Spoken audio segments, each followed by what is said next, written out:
Blade Runner.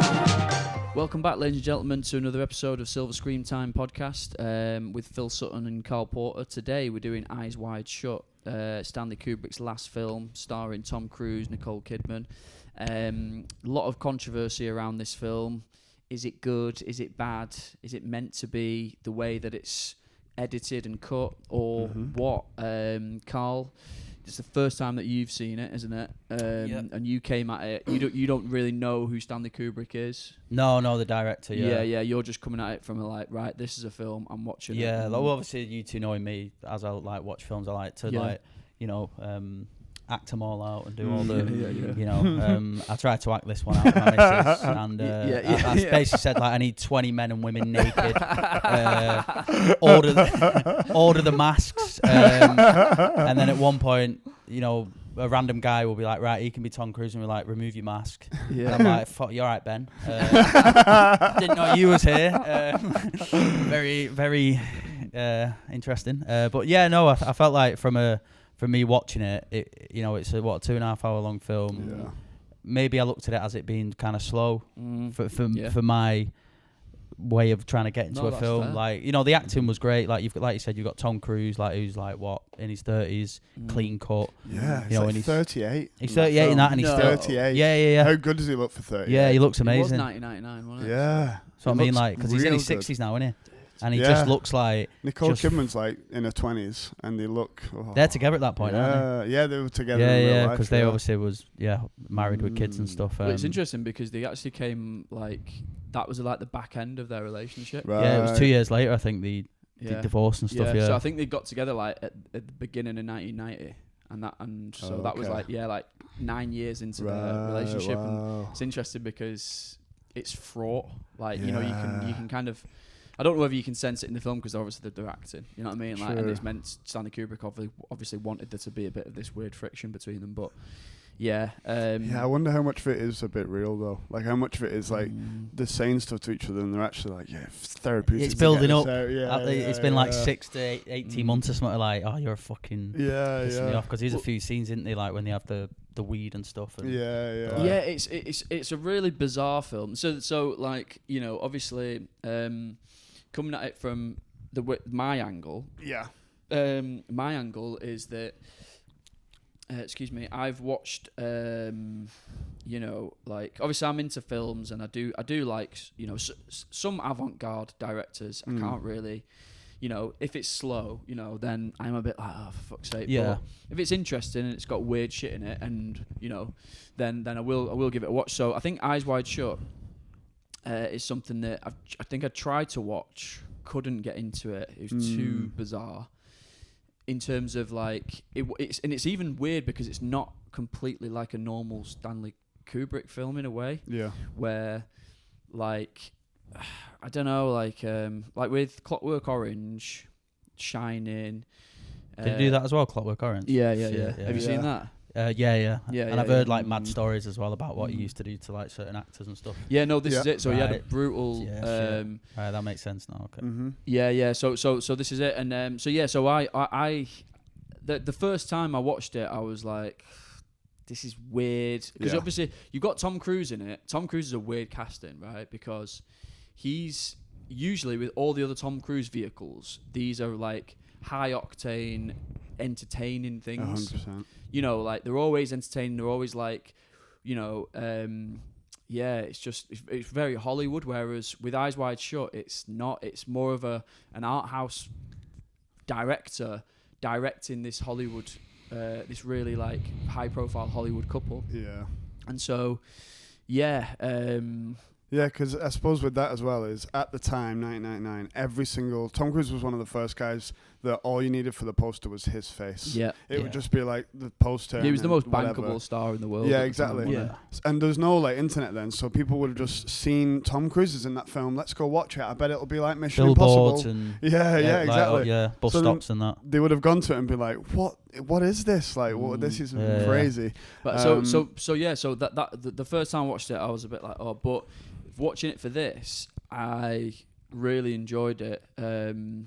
And again, it's one of these films, I think it is, there's this kind of balance with with a lot of art and music where it's either sick as fuck first time and it gets old and annoying quickly, or it's difficult to get into, but once you acquire the taste, it stays forever. And I've noticed that, like, and that's what Stanley Kubrick is, like, his style is about. It's slow, it's difficult to get into, it's odd, it's jarring and stuff, but once you tune into it, you're like, this is fascinating. So that's how I felt about it this time. And so obviously it starts off, it's got so many mad, twisted moments in it. Like, so obviously it starts off. Very first shot is Nicole Kidman just getting changed, just naked, fully naked with that music, the waltz, whatever it's. True. Like don't know the I can't remember where it goes now. It's like, because I remember hearing that. I think I got it on that. And then it builds up to like. It's throughout the film that as well, isn't it? But yeah, it's so iconic, that music. But too. yeah, so obviously they're at this like dock. Yeah, so she's getting ready. They both go into this ball, which is like a kind of. I think he's been invited. It's like a high profile doctor or someone in the medical industry has invited him, and then he. So there's all this flirting kind of like where Nicole Kidman's off getting drunk, flirting with this old Hungarian count. Prince guy, and then Tom's with like two young hot women, where they're obviously like, let's get something on, and he kind of like at that point he's like, nah, like I've got to go. I think he gets pulled up by some other doctor, and he's like, can you come upstairs? And then there's some woman again, just full on naked, and then he gets changed. That old guy, where you're just like, fucking hell, and then. This woman's like, I don't know if she dies or not, but I think he's like, oh, she took a speedball, I think, like which is like heroin and cocaine, and it's weird because what's jarring about it is that like that you've got this like, there's nothing like more like moral and like pure and clean as a job in society as a doctor. Yeah, that's like the most like doctor. Even lawyers, some people say that lawyers are sly, whereas a doctor, it's you can't really argue with their it's quite a noble profession. True. So it's interesting that they're at this doctor's kind of ball, whatever it is, and yet the head doctor is upstairs with this young girl. He's older guy, young girl. She's taking heroin and fucking coke. And it's all like full of medical people. And like he's about to go and shag these two women, cheat on his wife. His wife's flirting with this older man, and it's like it's debauchery. Yeah, this is it. And I think like a big theme in it is about these secret societies and how like the rich and the seemingly highest status in society actually engage in all this weird. CD activity, basically. We'll go back to the thing where you were saying about how a Stanley Kubrick film is one of those where you watch it and you're like, what's going on now? And then you appreciate it a few times. That scene in particular is one of the most important scenes because it like flags up all the stuff that's going to play out in the film later on. Like there's certain characters in the background of the scene that come back near the end, and there's like that woman. Like the guy who is the one who's like with that woman near the end, and he's like talking about the other woman who died, being like, it's like the woman with the great tits. You said it to her when he's going like, you need to stop doing this stuff and all that. There's that, and then there's loads of things in this scene where once you've finished it, once you've read more into it, and then watch it again, you're like, oh, and you're like seeing them play out in real time. So do I just interject with what some of the scenes that I've read up on mean? When we've done them. Yeah, sure. So they were saying about how like it's been recut with Stanley Kubrick after he died and stuff, and how some of it was changed, and there's loads of theories on like there should have been a voiceover in it and stuff like that. That's why it should have been a narrator. Exactly, I kind of thought it had that feel for it, especially with the music always like playing over. That's interesting. So that changes it a lot. But that first scene is like basically like the doctor. Like in that secret society that because he was at the party too, it's as if they're trying to recruit a doctor at the time, and having those, and a lot of the things that they do with these kind of societies, don't they, like, is they get you in a compromised position where they have leverage over you, and then they'll go like, I saw you with this thing, you shagged those women, do you want people to find out about that? And that's what that whole party is trying to like indoctrinate him into this kind of society. Really? So what, those two girls that kind of like try and like get him away from his wife, is one of them later on the woman who tries to save him in the party in the mask party? No, that's the one. I think that's the one in the the sex worker that he sleeps with. The one he gets into the apartment. Yeah. Right, okay. So anyway, in this scene as well, another thing to note is Nicole Kidman she like has one drink. And then you don't notice when she's dancing, she's all just like loopy and then she goes home and smokes weed and stuff. But then she starts saying loads of shit that you wouldn't just if you were a bit stoned, you wouldn't start like admitting all this shit to your husband. And there's a theory that the guy gave her a little bit of something to try and like. But then they're like, I've got to go, and then Tom's like, let's go. So it ended before anything actually happened. And then the rest of the film is like them trying to get them into this society. Did look proper fit. You know what's so interesting as well is that like all this, because I didn't even realize that. Yeah, because she does seem to be like it seems like 1 minute she's sober and then the next minute she's like so drunk that she's kind of.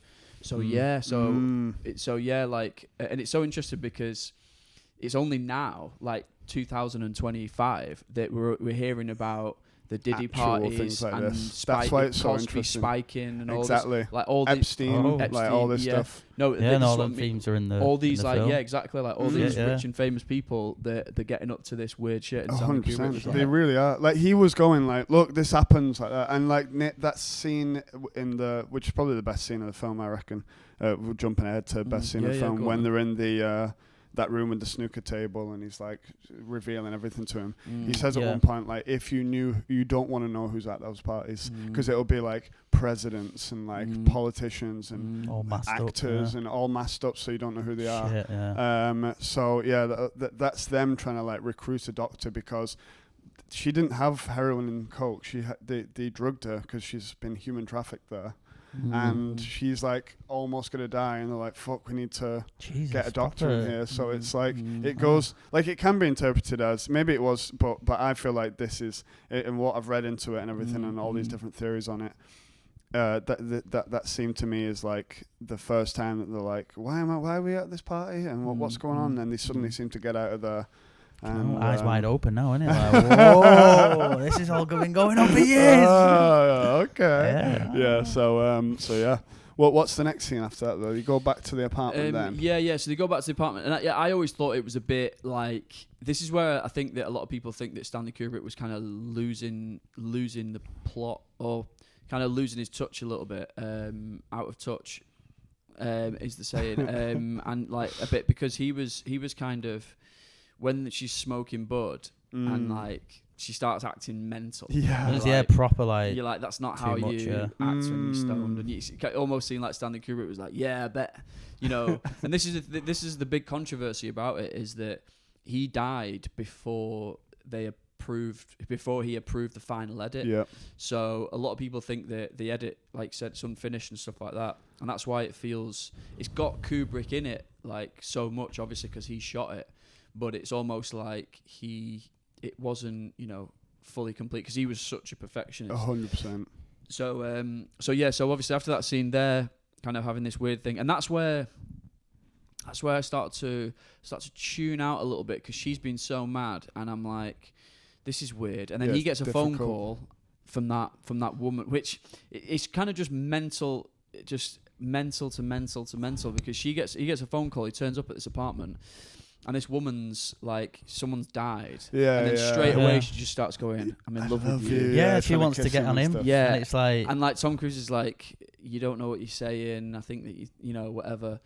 And it's so bizarre because. Yeah, that is one of the really. I felt like he was kind of maybe dreaming that bit a little bit. Because he had that big talk with Nicole where she said like, oh, I fantasized about this like sailor or whatever, and then he's like, and then he gets to obviously that house straight afterwards, and then I don't know, just in my head I thought, is he dreaming this? Right. Just thinking like every woman wants to get on him now. That one really didn't make sense to me. Like, the other scenes I can do that like because I've read into it a bit, and I can go, well, I think at this point this was happening, but this one I'm like, what is the role? That's what that I was part? literally watching that scene going, what is going on here? Yeah, because is it to bit. just go like women love him? Because as well, like the scene where he goes in and he sees what's the name from GoldenEye.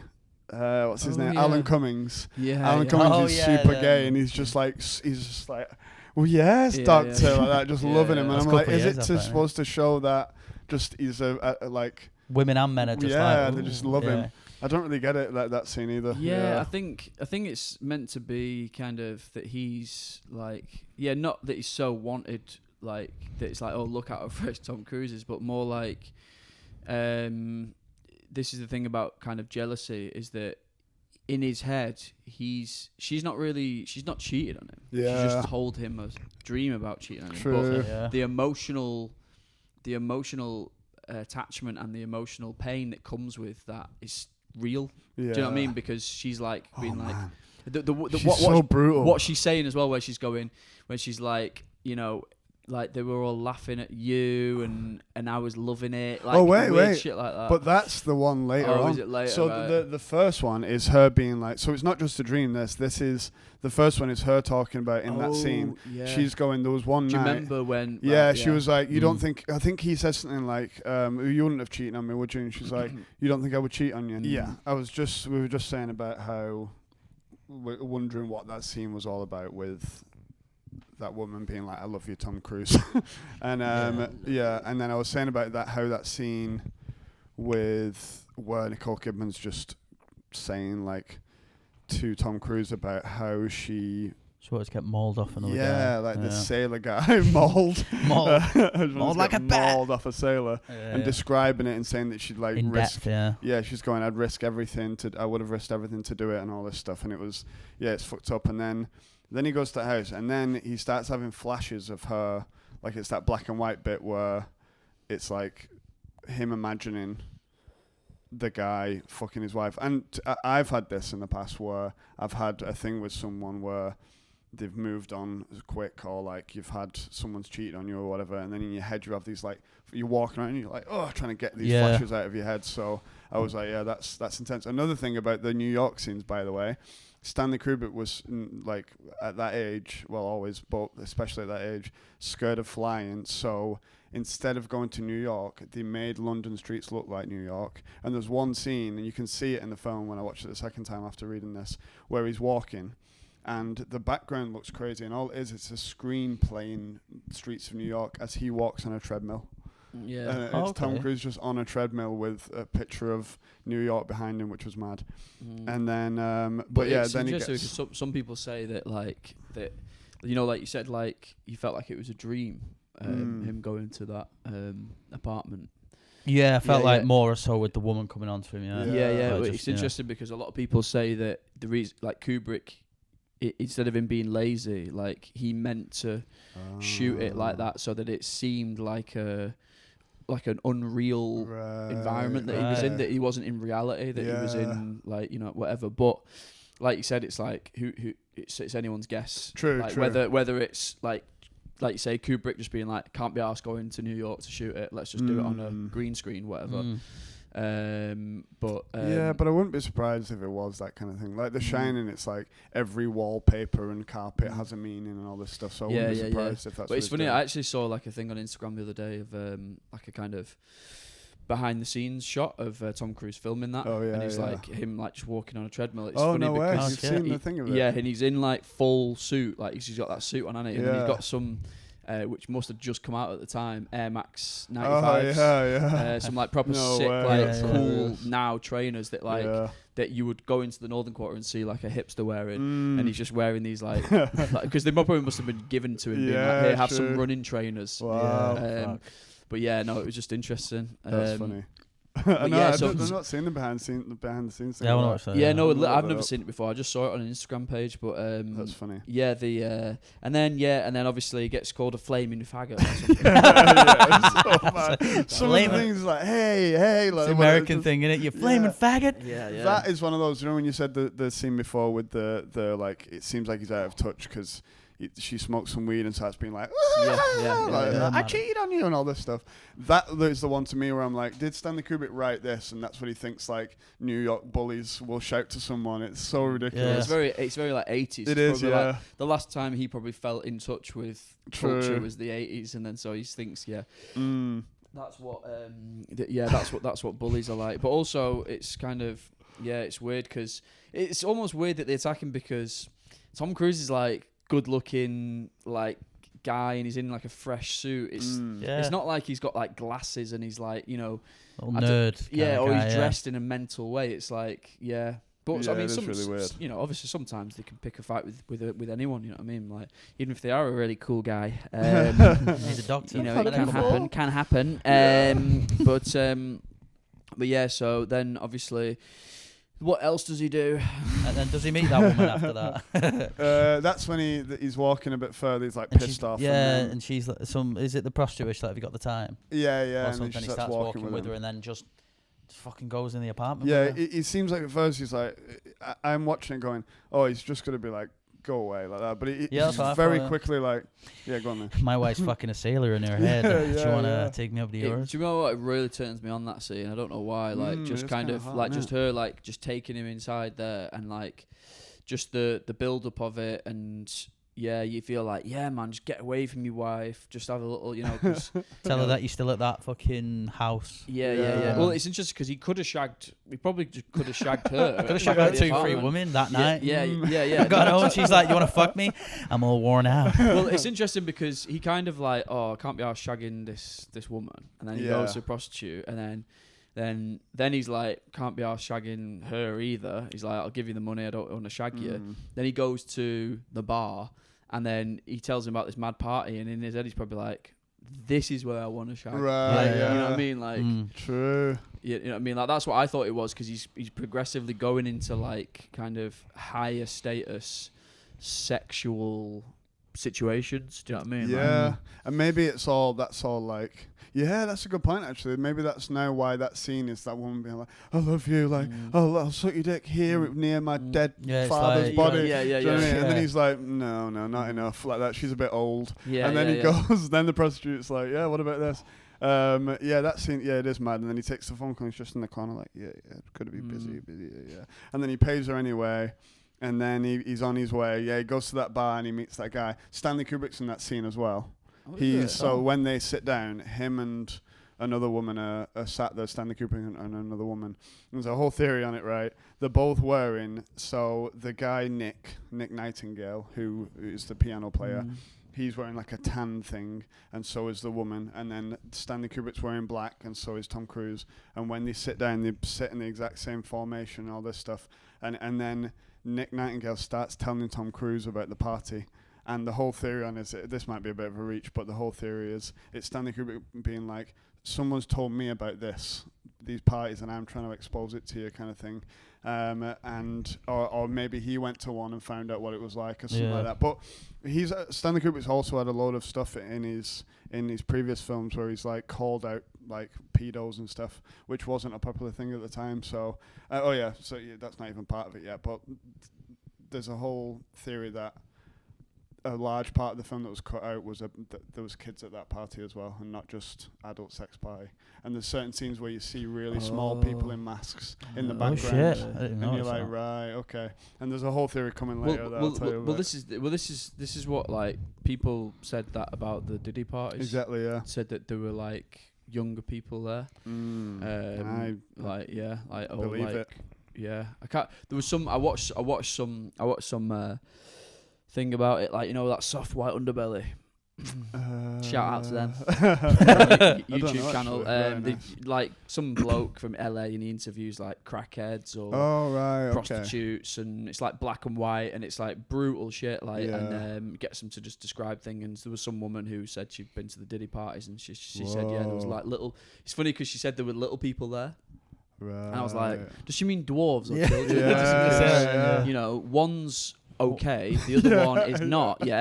Okay, have children there. Don't have dwarves there. Come on. No, what is this, Snow White? Yeah, what is Snow White party? yeah.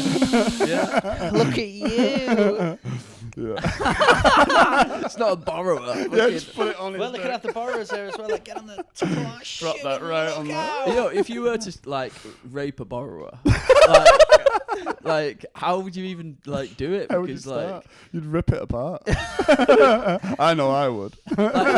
they just you'd have to probably get like 7 or 8, like not rape a borrower, but like say like, you know, Consensually have sex have with it. some kind of sexual act with a borrower. Yeah. Like you would have to get like 10 borrowers to all just like lick the edge of your dick and like it would be like edging. Oh, It would yeah. be like edging. Like that's the only They're all way. in a queue. So there's 11 of us Yeah. here. Don't worry about it. Yeah, And yeah. it's okay. Is it okay to rape?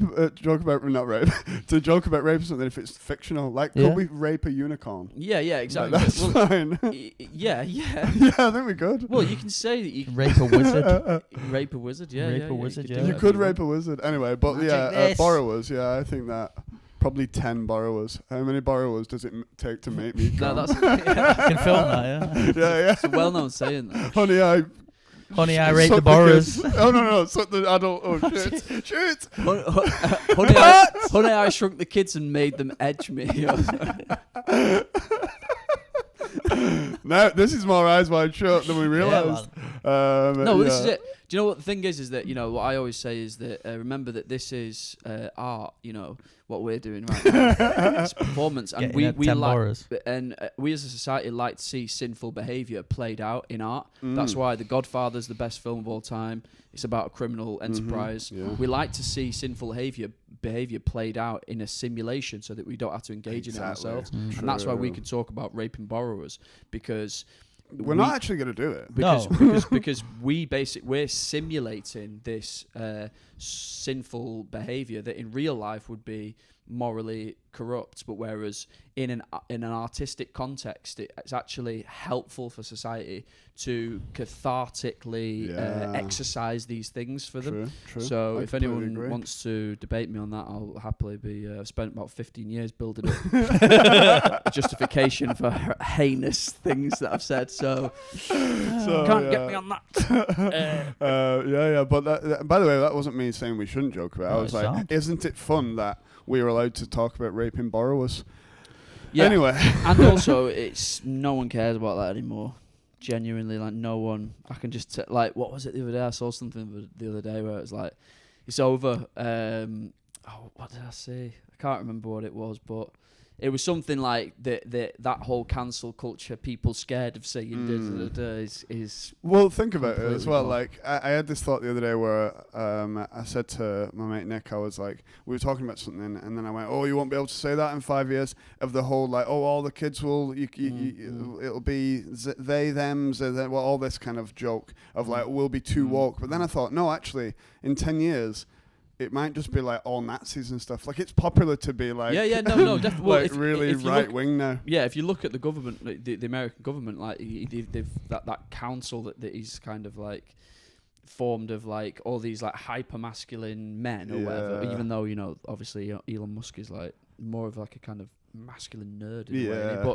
But yeah, so like it's interesting. I don't know. This is what I saw actually the other day, that Goldman Sachs, the big bank in America, that they scrapped their diversity thingy. They were I'm not doing it anymore. Wow. About, you know, like they need to have a black guy or woman on the board, I think it was. And they were like, we've done it for enough number of years where we feel like it's done the job. But you can kind of, they're probably just being like, we can tell that the tide's changed. Trump's in office now, so Trump's we in can office, do this. so we don't need to do that anymore. Yeah, so we're going to keep saying whatever jokes we want. And no, definitely, I felt like that. I felt like and as that. well, But like, obviously, this isn't. This is. I mean, we can talk about whatever we want. It's our podcast, isn't it? Exactly, and we all work pretty much for ourselves, so Yeah. fuck them. Yeah, no, exactly. But yeah, now that we've made sure that we've raped How borrowers. far are we in? We're probably There's about actually half an hour in. interesting. So But the yeah, guy, so he gets the costume, doesn't he? Yeah. Yeah. Oh, the That's so guy. I weird. forgot the So guy. weird. He's a famous actor as well. Oh, Boris from Snatch. Boris the Bullet That's Judge. it. Yeah, Yes, yeah. yes. That Yeah, was yeah, it. 'Cause yeah. I was literally, I was like, literally searching, and then He's in Mission Impossible 2 as well. If you ever I've only seen the Oh, first one. yeah. Yeah. But then his daughter's getting shagged off 2 guys. So this is the and thing. the kid looks fucking young. No, yeah, she's meant to be like 12. Didn't he Yeah. even say she's 12 years Yeah, old? he says Yeah, like, and he "She's grabs a her, and then child." and then there's a scene when Tom Cruise comes back, and he's like, you remember my daughter? And then the two guys who shagged her come out just a random room. They're like, thank you. Yeah. And then she looks at Tom and goes, well, and I was like, fuck. Well, another theory on that is the whole paedophilia part that was taken out of it. When he first goes there, he's like, he has to act like, what the hell's going on, like that. But Boris he's linked to those parties. He gets all them. He gets all the costumes for them and the masks. As soon as he's like, I'm going to this party, he doesn't go, so what do you need? He's like, oh, you want one of these masks? You want a cloak like this? Yeah. He knows it all. Then once Tom Cruise has been to the party and he comes back, he's like, yeah, I just let these guys like do this with my daughter. It's an agreement we have. But that was all like, now you're watching it being like, and it would have maybe been a bit more obvious had they're like, there are kids at this party part of the story being allowed to stay in. So there'll be a lot more paedophilia talk and sex crime talk in the second section. Okay, we're back for the second part of Silver Screentime podcast, Eyes Wide Shut. Where were we? He's at the piano player. He's watched him, and he's writing. He's like on the phone. He's telling him like, oh, mate, this party I've done recently, this gig I did recently, so many beautiful girls, the most beautiful women I've ever seen. And he's like, they have to blindfold me and all this stuff. And he's telling him too much. Then he gets the phone call being like, yep, I know that location. And then he's like, the password. And then he starts writing down the password. And you see Tom Cruise's hand hold the napkin still to be like, I'll help you with that. And he's proper looking at it. And then he's like, let me come. And he's like, I can't do that. Let me come. Let me come now. Let me come on just the party. Just to get a taster. I want to taste for that party. So then he's like, no, you can't do that. He's like, no, I'll come separately and all this stuff. Me and you will come separately. We'll go in different rooms. I'll wear a blindfold too. And then he's like, right. And then he goes on a mad mission to go to that place. Then there's the woman there, the kid there. And then Boris, the bully dodger. Keep locked in there. Yeah, and he pays him a bunch of money for it. Then he gets in the taxi, and then he's in that taxi, and then when he gets there, he's like ripping that. He's like, all right, here's half of the £50. I remember thinking like, is that how it works? As if like he's gonna go, got $25 in. Yeah. He's like, I'll get some Mackies on the way home with that shit, mate. Yeah. Pull out half the money. Yeah. So then he gets to the door, and they're like, how can we help you, sir? And he's like, Fidelio, whatever it is. And then they let him in. Then he goes in the party and it's fucked up and he's wearing the mask. And then then what happens? Like I said, mate, I reenacted this scene last week. I got bare naked people in my gaff, shagging away in corners. Turns out you two were there.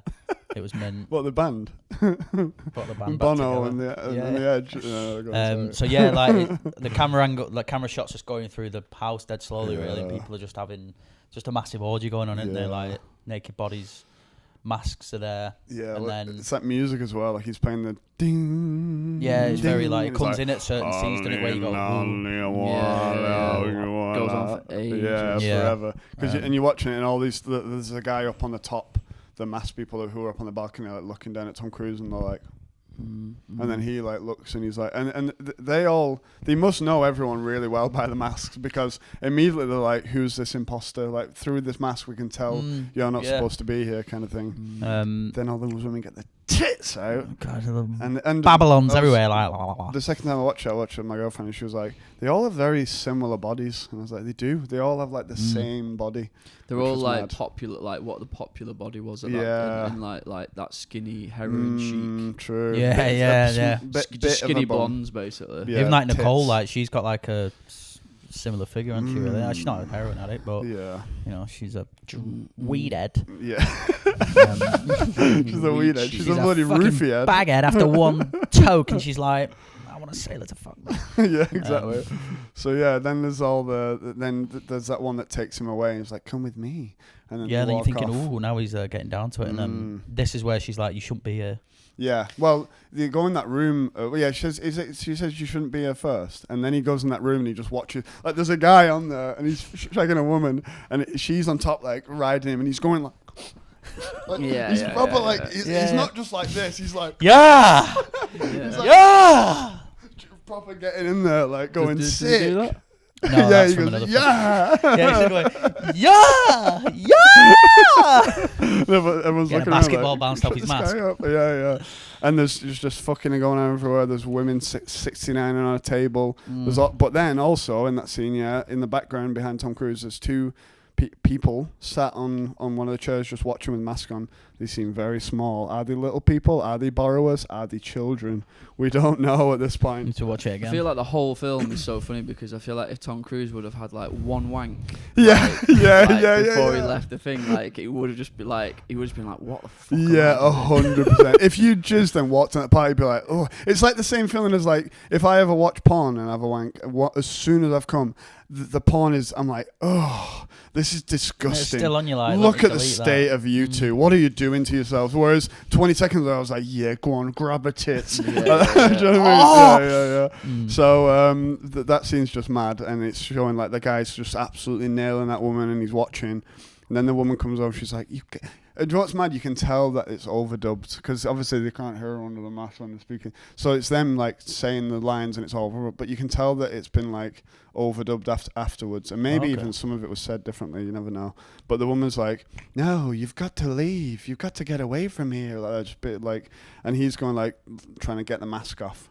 Yeah. Then the guy comes over and he's like, "Are you the guy with the taxi waiting outside?" And there's a weird bit there where he goes to the door and he opens the door and he looks devastated. He's like, "Oh no," when he sees the taxi, and then that's just no one says anything about it again. Like it's not shown. And I'm like, did they like kill the taxi driver or something? Like he's looking at the taxi driver like, what the fuck? And then he never goes back. And then he comes back in, doesn't he? He goes back in, yeah. And then that's when they're like, "What is the password?" Like that. Yeah, and he says it, and he's like, "You only got that password." Or so he needed another password, didn't he? Yeah. Well, I think near the end in that scene where he's like, that other guy is telling him everything about it. He's like, "No, there was no second password, but the fact that you didn't even know that like showed that you didn't belong there and stuff." And then there's the whole like, they call that woman. No, that woman comes who's been trying to get him out, and she's like, "Hi!" And then the camera. And she's like, he's going, because he's trying to make him strip, and like the whole thing would have been, they would have just like sexually assaulted him there and then, SA'd him, and then the woman's like, "No, take me," and then she gets taken away by the big beak mask guy. Yeah. And then the whole thing afterwards is like, was she murdered after that? Yeah, that was it. Just to get for Tom to get out, and then. And then he gets out, and then obviously he's got this thing of like trying to get the costume back. He's looking for that guy who doesn't start work till a certain time. He's in the cafe, isn't he? Oh yeah, that's the next day, isn't it? When he's like, yeah, that's it. That morning. Does he go home first to his wife? Yeah, I think he got. Yeah, because it's always that. That's thing. when she does that mad like, I was having a and he's like waking her up, and she's like, I was having a dream that they were all fucking me, so many men, and I was laughing at you, and he's just like hugging her, being like, what the fuck's going on, mate? Like, last time he saw her, she's like, "Oh, like I wanted the sailor to bang me," and you feel like next time they see each other, she's gonna go, "Oh, I'm so sorry." Yeah. She's waiting so much. There's fucking 10 sailors this time going, yeah. Fucking squirting everywhere, and he's going, "Fucking should have fucked that prostitute." Yeah, exactly. Yeah, he's probably been like, "Shit, I should have gotten more involved." That woman who just lost her dad. Exactly. Yeah. And then so there's that. Yeah. And then I feel like he gets the costume, but then he's missing the mask, innit? Oh yeah. And then it's a big thing then where he's like, the guy in the hotel. He goes to the cafe, and that woman's like, "Oh, I know the guy, but I can't give you his information." And then I think she does know. And then he goes to the hotel, and then Alan Cummins is like, "Hi, Tom," and he's just being so gay. It's just the gayest thing ever. I was like, this is the gayest character I've ever seen ever. So annoying, isn't he, it's really annoying. Like the way name's annoying as well. Yeah. Like, what's he called again? Alan Cummins. Like 3 years ago, he was this Russian computer wizard, and then he's like, "Yeah, right. Oh my God, Thomas, what you saying?" Oh my God. And it's even spelt like the fluid. Cumming. Alan's coming. Alan's coming in this party. Yeah, but that's such a mad scene where he's like, he had a black eye, and and then as Tom Cruise is like wondering what his friend's doing, Alan Cummins is just like looking him up and down as he's like having this crisis. Do you want to return your suit? Yeah. He's like just thirsting over him, and then they leave, and then he leaves, and he's like, "Oh bloody hell!" and then that's when he's been followed by that guy, right? Yeah, it's a weird scene that because he's following him, and he ends up going into that cafe, doesn't he? because he's looking back and he's like shitting in. It's like a bit of a pussy Tom Cruise in this film, isn't he? And then he reads about the woman in who's died, or who's gone to hospital or something, and he's like... When he goes to her gaff, doesn't he? Yeah. Again, and then he's like, oh, is she that's in? mad as well. Like, when he knocks on the door and he's got a gift for her, and he's like, is she here or whatever? And he's like... no, she's not in. And then she opens the door, and then she's like, "Oh, you're doctor, whatever." And she's like, "Oh, she said that you were so nice." Yeah. She's like, "Come in." And then he's immediately like, "Yes, after all that debauchery, I can fuck this prostitute." And he's immediately like rubbing up against her, like, "Ooh, let me just get past there." Yeah, it's like, mate, you just need to have a wank. Yeah, you need really to just bash one out. So you you're like, he's very sex frustrated, and then obviously that prostitute's like, "Do you know the one who you were gonna bang?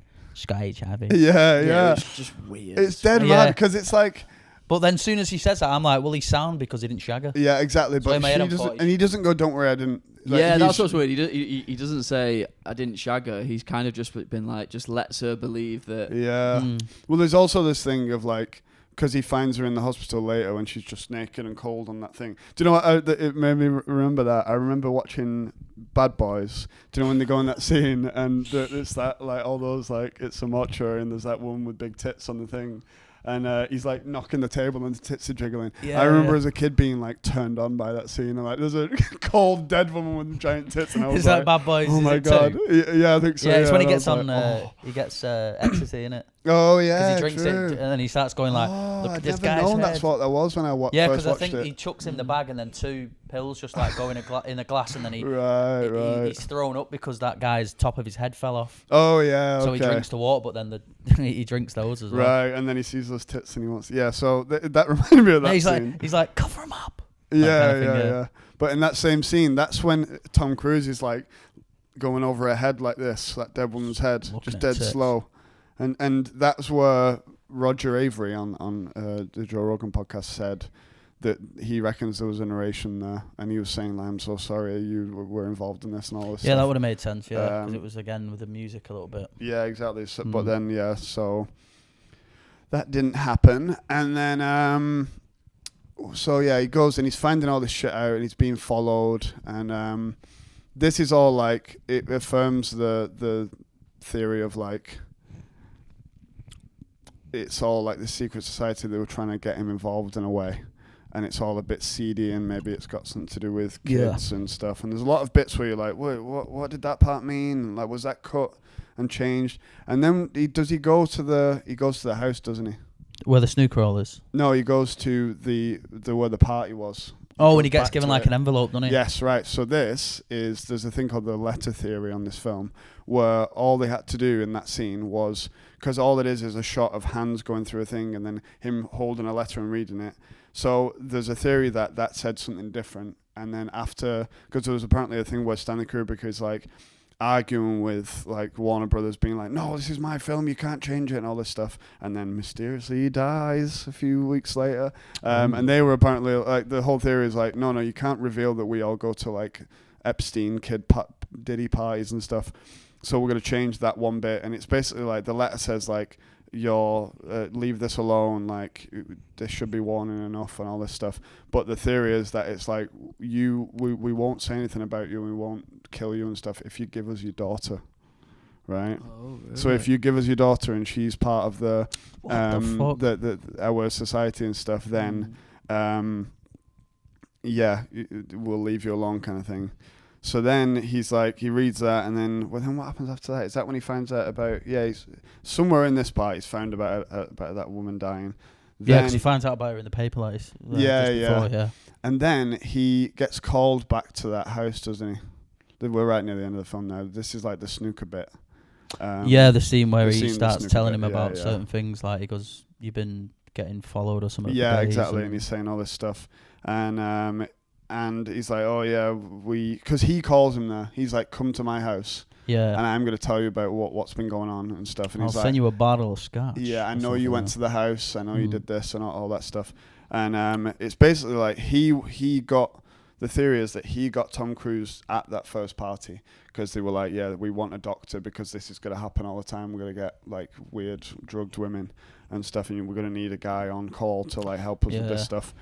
And then he's at that thing, and he's so he wasn't a doctor. the guy with the snooker table? No, I don't think he was a doctor. Was he? I think he was involved in something else. So that guy in that scene with Tom Cruise, is he the guy at the beginning? Yeah, when he's upstairs with that girl. Yeah, that's the same guy. Yeah, and he's saying to him like, "I've been following you. I've." So that was bullshit. What I was saying at the beginning about that it was a doctor's ball.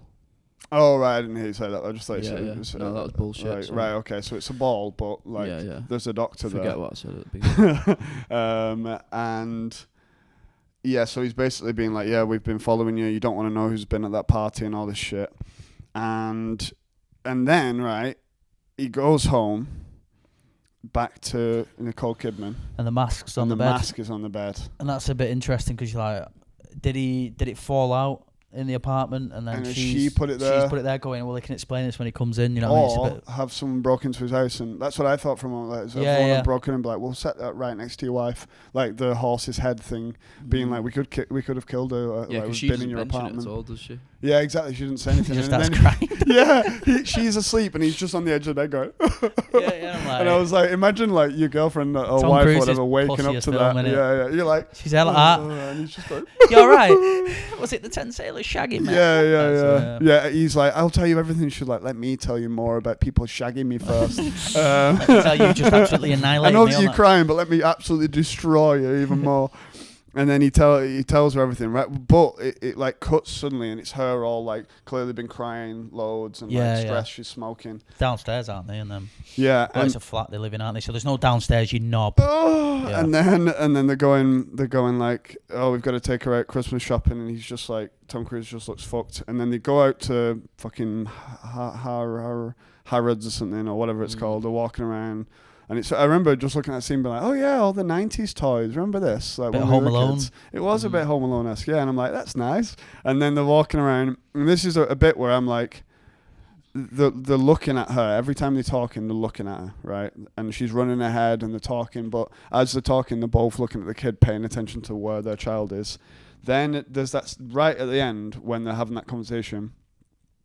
They don't look at the kid, and I remember watching it going like, "You're not looking at your kid." That's exactly what I thought. I thought, is that kid like been snatched now or something? Well, when I watched it the second time, there's two people at the party right at the beginning who are sat down, and they at the end they're talking, and they go like that to her, and she walks a bit, and then she looks back at them, and they nod, and then she just walks off with two men, those same two men, and then they just talk to each other, and then he's like, "We've got to do something."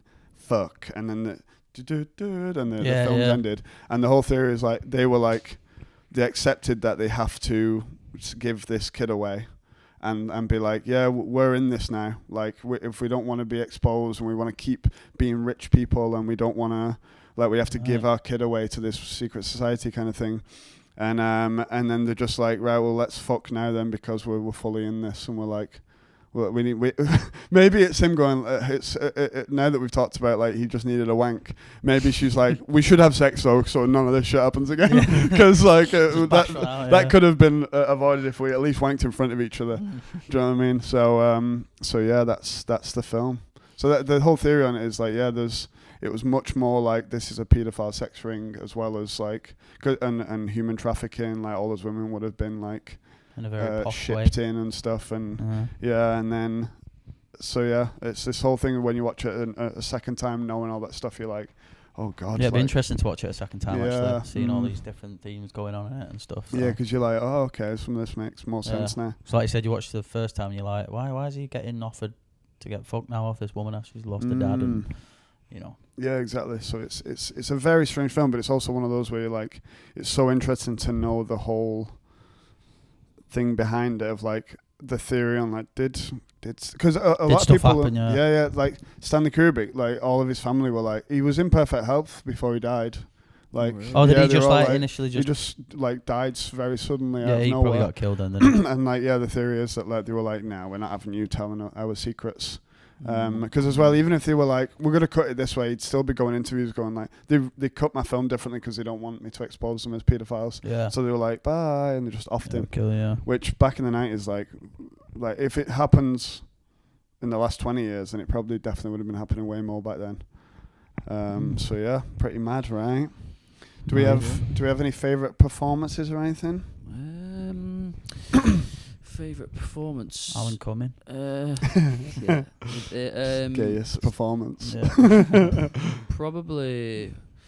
I don't know. Probably Tom Cruise. Yeah. It's all based around him mainly, isn't it? Yeah. So it's difficult to. There's no like. I mean, obviously the Russian guy Boris. Oh yeah. Boris the Blade. Boris the Blade. He was good, but I mean, he was just doing that kind of. He does the same thing. I was just about to say, yeah, like thing, when I was watching it, I was like, yeah, it's just like Snatch. Yeah. Doing Snatch. You so want to have all that shit, and like. So I just kind of laughed at his character. I was like, oh, he's entertaining. Yeah, you know yeah. I mean? So it's probably between them two, to be fair. But yeah, you probably have to look at Tom Cruise because it's more like based around him. Because Nicole Kidman's good, but it's also like she's just a nightmare the entire way through. Like, I don't which feel is like she's in it. She's supposed to be. She's not in it as much as Tom, but when she is in it, yeah, she's very intense and a bit mad. Like the whole laughing thing, and then she's stoned after a drag. Yeah, I never really vibed with Nicole Kidman as a movie star. That's probably not even. I don't think she's fit really. Like I feel like she's just like I just feel like she's quite standard looking, and you know, and I know that I'm not a portrait, but she got lucky, didn't she, and got with Tom Cruise basically. Yeah, so she was more deemed to be this. Well, yeah, but a lot of women were like, Tom Cruise, what the fuck, like. Don't like. Yeah. Back in the 90s, he was like, oh yeah, but I feel like now people would be like, Tom Cruise now. Yeah, well, he's like 60 odd now, It's anyway. like curly ginger hair, and you're like, ginger, no boobs and stuff, and like, I mean, it is sexy when she's getting ready and stuff, but I feel like she was like hot then, like, whereas, like. It's interesting because like you look at someone like Salma Hayek or something who was probably like famous around the same time, and like she's got kind of like the body that you would now that's in fashion now, thick, and yeah, so like. Is that the one in Dust Till Dawn? I think she's in that. Yeah. Oh, Desperados, one of those ones by Robert Rodriguez. Latina shit. But yeah, so favourite performance probably Tom Cruise. Tom Cruise. Yeah. As I said, I've not really watched a lot of his films. That's probably the first film I've seen Nicole Kidman in, to be honest. I know she's done like films, but I'd probably go Tom as well. Yeah. Sorry, what were you gonna say? No, I was gonna say like, what would you rate out of 5 stars? Well, like I said, you know, you guys know my sort of, you know, what films I'm like properly into and what I've grown up watching, and you know, fucking wanting to be in these sort of gimp films and that one day. But I do get like it is a very interesting film. Like I said, I was a bit watching it and it was dead slow, and it took me a while to get into it. There's a few times I kind of paused it and like made a brew or something, or do you know what I mean? I was like, right, come on, I can get through this. Like, not like, oh, it's shite. No. But I do get it. It's a very detailed film and stuff. So I would give it probably like a 3. Okay. Yeah, because I feel like it's worthy to put it in the middle. Like, it's not a film like I would watch it again. Do you know what I mean? But I'm not going to give it a 1 or a 2 because it's not. It isn't a shit film. And this director you mentioned, who obviously was very iconic and looked up to and stuff and idolized. So, you know. Yeah, it's the same as like, I suppose it's the same as someone going to me like, oh, watch this random Marvel film, it's one of the best ones, and I'm like, oh, do I need to know a lot about Marvel? And it's almost like you need to kind of know a lot about like avant-garde cinema or Kubrick himself. So yeah, I can understand completely why. Like, it's not a criticism of it to be watching it going, what the fuck's going on? Because it is what the fuck is going on. Yeah. Whereas I went into it, I having already seen it years ago, knowing all this extra stuff about it, then rewatching it after reading all that extra stuff. So it's like an album that people aren't so sure on from a certain artist. And then you're like, yeah, but if you have all this context for it and then you go into it and then you read up all this stuff on it and watch it, then it makes more sense. But yeah, a 3 is good for it then, I'd say. I was going to say a 3 as well, because even though I do like it, a 3 is still a strong thing, like a strong but like rating, but it's also like, it's not one where like a 5 is like, I can't believe how good this film is, I watch it all the time. 4 is like, oh my god, that really impressed me, that film. Whereas this is like, it's more about the whole thing around it is what's so interesting, and the actual film standalone is jarring and cut weird, and there's all the moments in it where you're like, that was it. There's even like the Tom Cruise bit where he's in the, where those guys are like, hey, you flaming pussy faggot, whatever. Yeah. And he's like, that is like, what is this scene? And even the cuts, the black and white cuts to him fucking that woman, and like the frame rate is slowed down, kind of is corny. Like, maybe then it was cool, but watching it back now, you're like, oh, this doesn't really stand the test of time. So there's a lot of things in it where I'm like, it's not a perfect film, but I'd say a 3 is a fair rating. Yeah, no, definitely. I think that the time that I watched it recently, I would probably say I'd probably give it a 4. You know, just because like I really did enjoy it. I enjoyed watching it, and just like the way that it made me feel, I was a bit like, oh, this is mad. Like, and I just like the fact that Tom Cruise is in a Stanley Kubrick film, because it just feels weird. But I like Tom Cruise. Well, sometimes I go on like a bit of a Tom Cruise marathon where like because he was just very dependable in terms of like, I don't know, it was weird. Like I watched a little YouTube video essay on him recently about, no, actually I think it was a documentary actually on Amazon, which it was a bit suspect because it's loads of people talk about like Tom Cruise, and it was like the narrative arc of this documentary was how his career slumped in like the late in the mid noughties, right? And then he managed to revive it with the Mission Impossible things and Top Gun Maverick, and it was like nobody thought he could do it, and I'm like, I don't think people were like sat around being like, he definitely can't get back to the top, and then like Tom Cruise like, watch me. But it just seemed to be taking the regular progression that someone who was massive during a certain decade would take, where you're like, oh, is he doing the smaller films now that he's been massive? That makes sense. But it is actually mad that he's done Top Gun Maverick and done like all these new Mission Impossibles and seems to have a resurgence. But it's not the one that, it's not like, I'm not like, no, Tom Cruise is one of the biggest movie stars. And it's still like people still a bit creeped out by how by him a little bit, because he doesn't. Well, like there's all that, you know, like Christian Bale used him as a template for American Psycho, didn't he? Yeah. You know, like people think that he's a bit of a mental guy, but in terms of like that run from the 80s through the 90s and up till like 2005, War of the Worlds, he was. People just loved his kind of, like I said before, that kind of determined confidence where he's like, you know, yes sir, you know, he's always like on it, he's always in control, and it's refreshing to see. It's a bit like Gordon Ramsay or something like that. He's like, oh, if you ask him what to do, he'll fucking tell you what to do, and you believe him. And you know what I mean, that kind of dependability. But so I'd give it a 4 out of 5. Sick. Okay. You've almost convinced me that I think it's a 4, but I'll stick to 3. I'm pretty sure. I think it's a 3.